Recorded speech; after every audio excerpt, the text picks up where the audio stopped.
마가복음 7장 14절에서 23절까지입니다. 한 절씩 나누어 읽습니다. 무리를 다시 불러 이르시되 너희는 다 내 말을 듣고 깨달으라.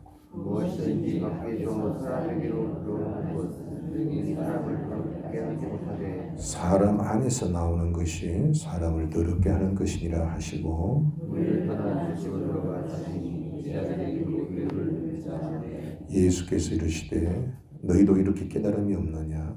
무엇이든지 밖에서 들어가는 것이 능히 사람을 더럽게 하지 못함을 알지 못하느냐. 이런 마음으로 들어가지 아니하고 배로 들어가 누구 들어가느냐. 이런 모든 주시니 또 이르시되 사람에게서 나오는 그것이 사람을 더럽게 하느니라.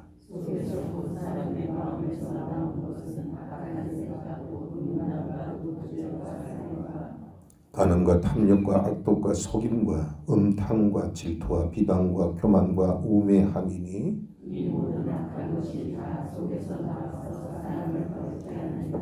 아멘. 7장 1절에서 13절까지는 예수님과 예루살렘 산헤드린에서 파송된 율법 전문가인 바리새인과 서기관들과의 정결례에 대한 논쟁에 대한 내용이 들어있죠. 그러나 오늘 본문인 14절부터 23절까지는 예수님께서 무리와 제자들에게 그들의 잘못이 무엇인지 또 그들의 잘못을 어떻게 해야 바로 잡을 수 있는 것에 대하여서 가르치고 있습니다. 예수님은 바리새인과 서기관들이 정결례, 즉 음식을 먹을 때 손을 씻어야 하고 여행 후에 몸을 씻어야만 하는 규례를 지키지 아니하면은 부정하여진다고 주장하였지요.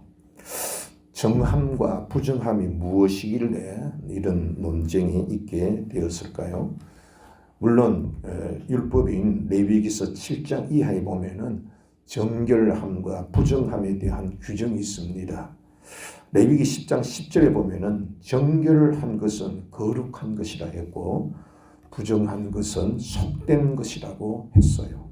속된 것이란 히브리어 할랄이라는 말에서 나온 홀인데 이 말은 상처내라는 뜻입니다. 즉 하나님의 거룩성을 파괴하거나 하나님의 신적 권위에 상처를 주는 것을 속된 것이라고 합니다. 그렇다면은 거룩이라는 뜻은 하나님의 신적인 성품에 합한 것이라고 볼 수 있겠죠. 우리가 쉽게 생각하면 하나님 창조하시니 보시기에 좋았더라. 이게 어떤 상태겠어요? 정결한 상태입니다. 그러나 인간이 타락한 후에 하나님께서 창조하셨던 그 본래의 모습은 변질되거나 모두 다 사라지고 말았습니다. 이런 상태가 곧 부정한 상태입니다. 여러분들 흔히 그러잖아요. 무속인들의 부정타면은 안 된다. 부정타면은 재앙이 온다. 그 부정타는 것을 굉장히 두려워합니다. 그런데 하나님의 거룩을 훼손하면은 그 재앙이 올 수밖에 없죠. 이스라엘 백성들이 하나님의 부정한 짓 하면 반드시 재앙을 받았습니다. 부정한 건 두려운 일입니다. 그런데 하나님께서 이스라엘 백성에게 무엇이 정결한 것이 무엇이 부정한 것인지를 가르쳐 주시고 부정하게 되면은 반드시 부정함을 씻어야 된다. 그래서 부정하게 된 것을 씻는 방법까지 알려주셨습니다. 예를 들어 양은 정결하고 돼지는 부정하다 하셨습니다. 돼지가 부정하게 된 것은 외형상 부정하잖아요. 그리고 돼지고기는 부패하기 쉽고 독성이 있습니다. 즉 외형상의 불결함을 통해서 영적으로도 깨끗하지 못하거나 부패한 상태는 하나님께서 가증 여기신다. 그것을 보여준 거지. 그래서 거룩하게 된 하나님 백성은 정결하게 성결하게 살아야 한다는 것을 깨닫게 하시기 위하여서 외적인 것을 통하여 정결과 부정을 구별할 수 있게 하신 것입니다. 이런 깊은 하나님의 뜻을 유대인들은 미처 깨닫지 못했습니다. 그들은 양과 돼지 그 자체가 정하고 부정한 것인 줄만 알았던 것이지요. 그러니까 외적인 것만 안 겁니다. 그래서 손 씻지 않고 음식을 먹는 것도 저들은 부정하게 된다고 주장했던 것이지요.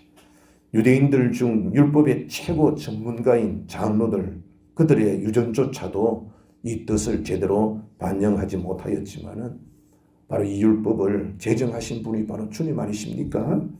주님이 이 뜻을 모르실 리가 없지요. 그래서 그 취지를 자세하게 이 무리와 제자들에게 가르치신 것입니다.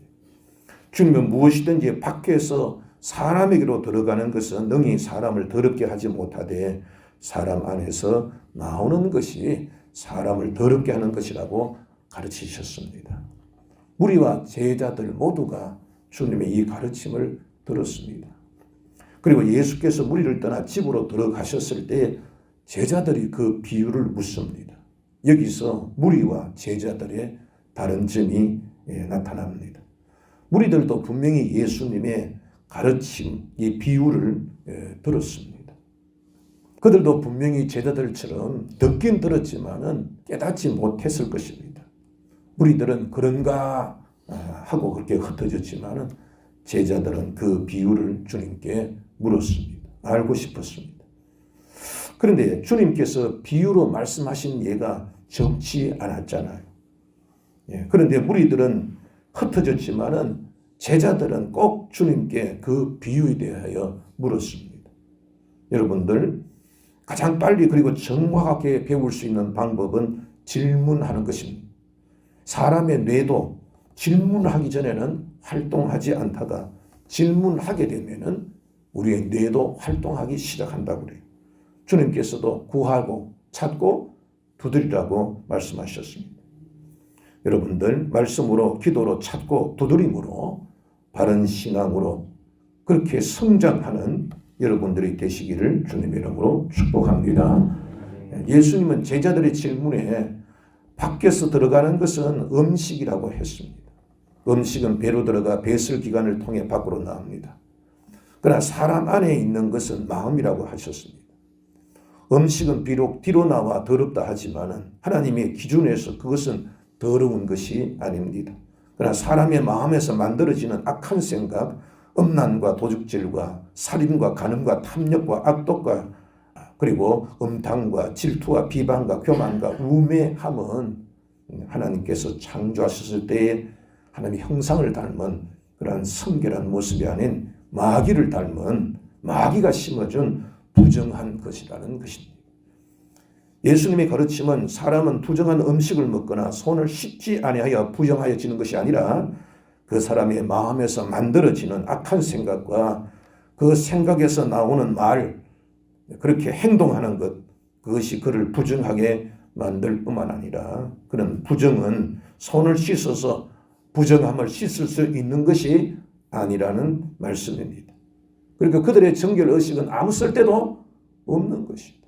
하나님 앞에 성결하게 되는 것은 손을 아무리 씻어도 될 수 있는 것이 아니고 고기를 가려 먹는다고 해서 그 사람이 성결하게 되는 것이 아니라는 것입니다. 여러분들, 부패한 음식을 먹으면 어떻게 됩니까? 반드시 몸에 탈이 나게 되어 있습니다. 그래서 이 깨끗이 못하는 음식은 먹지 않지. 먹기만 하면 손해입니다. 그래서 정결한 마음을 가지지 않으면 반드시 화가 있다는 것, 재앙이 있다는 것 생각해 봐야 돼. 그렇게 생각하는 사람이 있습니까? 내 악한 생각, 내가 더러운 생각하면 반드시 그 뒤에 화가 따라온다. 내가 생각한 그 더러운 생각 때문에 나와 내 후손들이 고통을 받는다. 그런 생각 해본 적 있습니까? 음식 먹는 것은 우리가 깨끗한 거 먹으면 탈이 없다고 생각해서 깨끗이 못하고 더러운 것은 우리가 피하지만 우리 속에서 깨끗이 못한 것이 바로 이 내게 부정적인 일들이 뒤따르고 그로 인하여서 정결함도 전염이 되지만 부정한 것도 전염이 돼요. 죄도 전염되지 않습니까? 부정한 얘기를 들으면 사람들을 부정하게 만들어. 내가 부정하게 되면은 내 가족 전체에도 그 부정함에 대한 화가 임하게 되는 것이지. 무속 신앙인들은 부정 타는 것을 그렇게 무서워합니다. 그래서 부정을 씻기 위해서 부닥거리지 않습니까? 몇 백만에서 몇 천만을 주면서도 그 부정을 씻으려고 애를 씁니다. 더러운 거 보면 집에 와서 목욕하면서도 그 부정을 씻으려고 하지 않습니다. 그러나 여러분들 그런 것으로 부정을 씻을 수 없습니다. 손 씻는다고 해서 부정함이 사라지지 아니한 것처럼 몇 천만 원, 몇 백만 원을 주고 붓한다고 해서 그 더러움이 씻어지겠습니다. 부정함은 예수 믿고 예수님께서 죄와 부정함을 씻으신 십자가 앞에서 진심으로 회개할 때에 씻겨짐을 저희는 믿습니다. 이스라엘 백성이 범죄할 때마다 재앙이 뒤따랐습니다. 죄와 부정함은 전염이 됩니다. 한 사람 때문에 가족 모두가 그 재앙 속에 고통을 받아야 합니다. 정결함 역시 전염이 됩니다. 한 사람의 의로움과 선함이 바로 그 집을 살립니다. 여러분들 비록 음식과 의복이 좋지 못하더라도 우리 마음만큼은 깨끗하게 가지십시다. 그래야 하면 우리의 시작은 작을지 모르지만 하나님께서 점점 우리를 복되게 하실 것입니다. 여러분들 남을 저주하고 미워하는 대신 축복합시다. 저주하면 저주가 내게 재앙을 불러올 겁니다.